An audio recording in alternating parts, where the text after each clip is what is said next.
Jay here, Stretford, Paddock. This is it. This is the big one. Manchester United hosting West Ham in the Premier League. Joining me, as always, for the preview is Mr. Joe Smith. Joe, yes. We won. We won at the weekend. Yeah. We had a much-needed victory at Selhurst Park. A somewhat rare victory, to be honest with you, at Selhurst Park.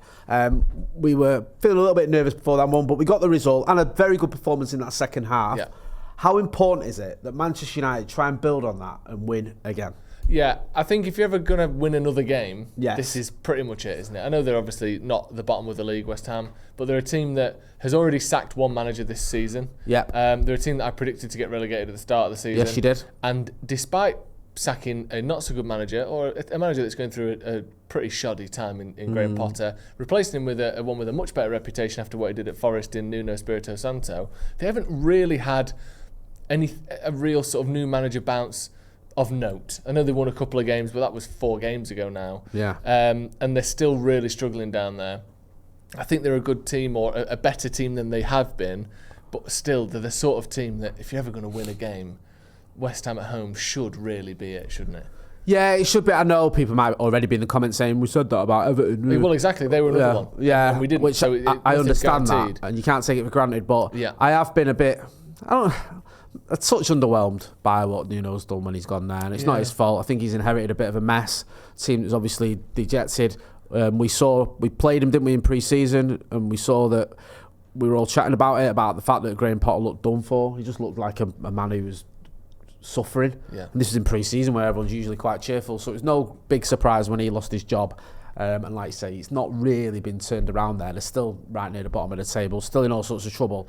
And they're not being helped when they've got players getting daft red cards, which we'll get to a little bit later on. A big talking point over the weekend was Lenny Yoro, and the managers mentioned him in his press conferences. Centre-backs in general have been a talking point, with the fact that Lisandro Martinez came back into the team. Yeah. Great to see him getting his cameo. Also, as well, just another sort of point on the centre-backs, Luke Shaw getting to 300 games. Yeah. He's probably had one of his best games in a long time at Selhurst Park. What do you make of the centre-back situation in a minute? Because we have to play, we play 3 centre-backs, but it does feel like we've got options there, even with some of the injuries we've had. Yeah, it's a weird position in it. Like you said, we play 3, although half the time, either 1 or 2 of them aren't actually centre-back. So it's usually Delict, Luke Shaw's a left-back, and then it can be anyone from Mazraoui, or I think we've seen Casemiro play there last season as well. Especially now Maguire's injured, it's usually 2 centre-backs, 1 full-back, isn't it? Yeah. But we don't have to do that. We can play Yoro, Delict and Martinez if we want to. I don't expect Martinez to start, but it's just giving the manager a few questions to answer. And the other thing as well is, and I don't put this all on the centre-backs, but we are conceding too many goals. So whilst it doesn't feel as though, weirdly, it's an area that we're worried about, and I like our centre-backs, I think they're good, we concede too many goals every week. Yeah. We're one of the highest conceding teams in the top top cluster of 14, 15 teams. We've conceded, I think, equal most in that. So it's a very odd situation that we find ourselves in, where we all seem to think our defenders are good, but our defence is terrible. So maybe there is a good argument to keep rotating until we find something that works for us. I'm not entirely sure, but yeah, it'd be interesting to see who he plays and how he comes out of this sort of Euro situation. I think he handled it well, the manager. He basically said he was gutted that he didn't have a great game. Obviously, he gave the penalty away, he got subbed off. It wasn't, a cataclysmic game by Lenny Yoro, but it wasn't his best by any means. And he said, but I'm glad that he's disappointed when he doesn't play well. And he said, and there was a lot of things he did do well in the game, and I told him that. So I like that Amrim is accepting that players are going to be gutted and disappointed when they don't have the best game. But also, he's saying, Lenny, here's all the things that you did do well. This, it wasn't a disaster of a game, but we can improve next time. I think that's how you should be with people, really. Yeah, definitely. I mean, it wasn't nice to see, like you said, about Lenny Yoro looking dejected, and I think Mason Mount was comforting him at full time as well. But look, it wasn't a great game, but also there was a couple of instances or incidents that happened that could have gone one way or the other. A couple of mistakes, falling over, and just the ball bouncing off your foot and things like that. It's a little bit of bad luck, and also being a little bit under par as well, which I get. But he's a very talented young defender as well. And we've seen what Lenny Yoro is about, so there's no real concerns there long term. I think he's going to have a very, very bright future at Manchester United. But yeah, it is a weird feeling, and it's a weird situation, like you say, Joe, there, where so many of our defenders, we go, well, he's classy, he's a really good defender, yet we do concede quite a lot of goals. So Yeah, it's how you marry those two things up. With all that being said, then we've spoken about the centre backs. We're going to talk about the rest of the team.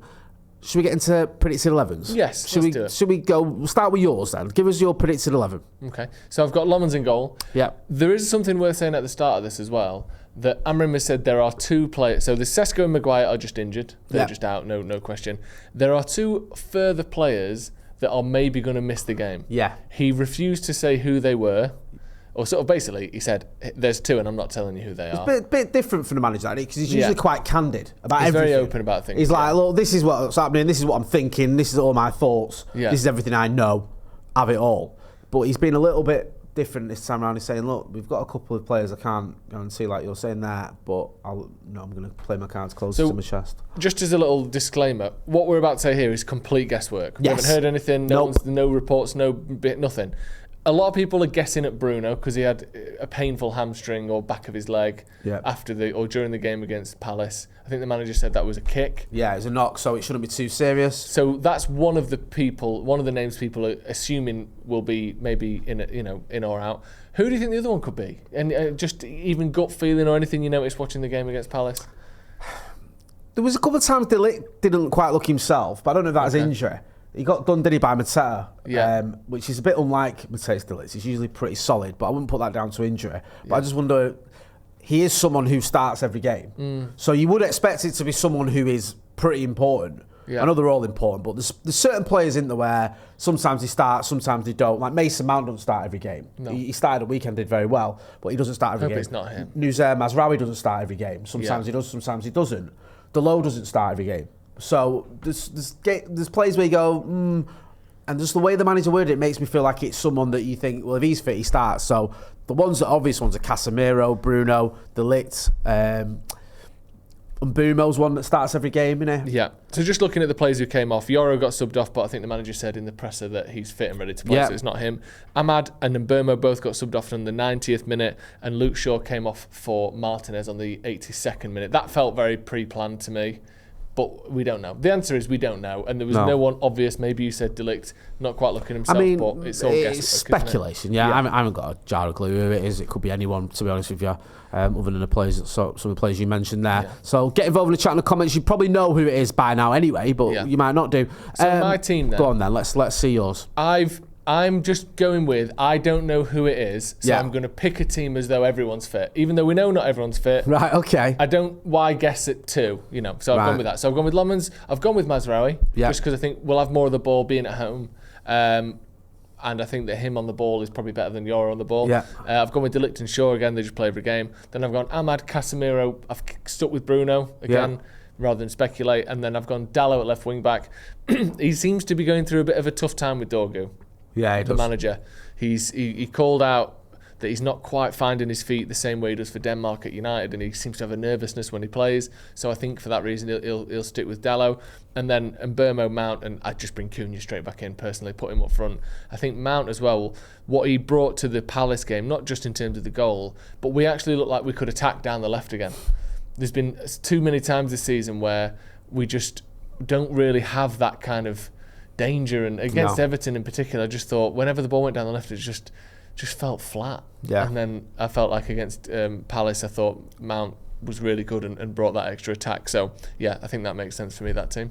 No, 100%, and I think you're right to do that because we don't know who's going to be injured or who it could be injured. So I get why you've done that. It seems like a pretty safe option. I've took a punt. Okay. I've just gambled. I don't know anything. I'm not ITK. I just thought that could this be a rare occasion where Bruno Fernandes is actually injured? It looked like he hit himself. I mean, he didn't look like he hit himself. And other managers sort of explained that and downplayed it. But I don't know. It's just like, it's probably the last person you should pick, to be fair, because he's never injured. But I think he's missed about 3 games in 5 years or whatever it is. But I just thought, why not? I'm going to go big or go home. So I'll say Bruno's injured. If Bruno is injured, then maybe Kobbie Mainoo could get his first Premier League start of the season. It's pure speculation. We don't know anything. Get involved in the chat in the comments and let us know what you think. Would you agree as well, if Bruno is injured, what would you do? Would you bring Mainoo in or would you bring someone else in? Or do you agree with us that both of us have got Nuzair Mazraoui? Would that be your option if you were to drop Lenny Yoro? Let us know what you think. Go on, you want to do a little thing, don't you? Before we carry on, go on. if you're watching, send your pre-match score predictions to paddockmatchday@gmail.com on your phone, like this, in landscape, 30 seconds or thereabouts, how you think the game's going to go and what the scoreline is going to be. Send it to paddockmatchday@gmail.com. That email address is in the description. Very good. Should we talk about West Ham? Hello, is that West Ham? 17th, pretty poor. Yeah. Shocking. Yeah, they've been really poor this season. Yes. Only Wolves have conceded more goals than them. Yeah. They've just not been very good. I know Wolves have also conceded, scored half as many goals, so they're way behind them. But they've just not been good at all. Like you said, didn't get a new manager bounce. Hasn't really been happening for them. One of the best players is obviously Paqueta. He's suspended. He got a red card, a silly red card for that. Was it dissent? Yeah. Sort of double dissent. Double dissent. He just wouldn't leave it. He just wouldn't walk away from the referee, so ended up getting a red card. Even Alisson for Liverpool was trying to sort of calm him down, and that didn't work. So he's going to miss the game. They did get a win at Old Trafford last time, didn't they? Yeah, 2-0. Which was, I think, their first win there in about 16 games. So it's not beyond the realms of possibility that it can come to Old Trafford and get a result. We saw what happened against Everton, where United just didn't turn up. But, I mean, if you're looking at West Ham, who is it that you're concerned about? Who do you think we'd be careful about? Jared Bowen. Is it just... Let's not beat around the bush. Jared Bowen, I think, is their best player. Yeah. Paqueta is a good one as well, but he's not playing, so we don't need to worry about him. Yeah. We saw in pre-season, Bowen did a little number on us in that game. Yeah. Really good run and goal that he scored against us in that game. He's just their best player, isn't he? I know you can sort of look at others, and they're not a team full of terrible players by any means, but he's the talisman. You're getting 20 goals a season for a team that's barely staying in the league. That's amazing, really. I know they've also had European campaigns over the last few years as well, but I think he's the worry for me. Yeah, knocking it past Luke Shaw, trying to have good shots from difficult areas, because he strikes the ball so well that he doesn't need 5 or 6 really good chances. If he gets it out of his feet and hits it, he'll punish you. So that's my big worry personally. It's a little bit route one and obvious, but I just think he is their best player. What do you think? No, I agree with that. I think he is. Yeah. I think Lucas Paqueta's obviously a very good player, but he's not playing, so we don't need to worry about him. They're always a little bit dangerous from set pieces, aren't they? Where you got someone like Thomas Souček who can get his head on things. Yeah. He's worth a goal or two. But yeah, I mean, I don't want to overstate how worried I am about West Ham. We should, in theory, have too much quality. We should be able to deal with them, because this isn't a very good team. Let's be real. Another player to look out for, just from a sort of footballing perspective, is El Hadji Diouf, their left back. Right. He's the guy that Carl Anka mentioned when he came on. He loves him, doesn't he, Carl? And he thinks he's a very good player. He is a very sort of physical, good attacking player.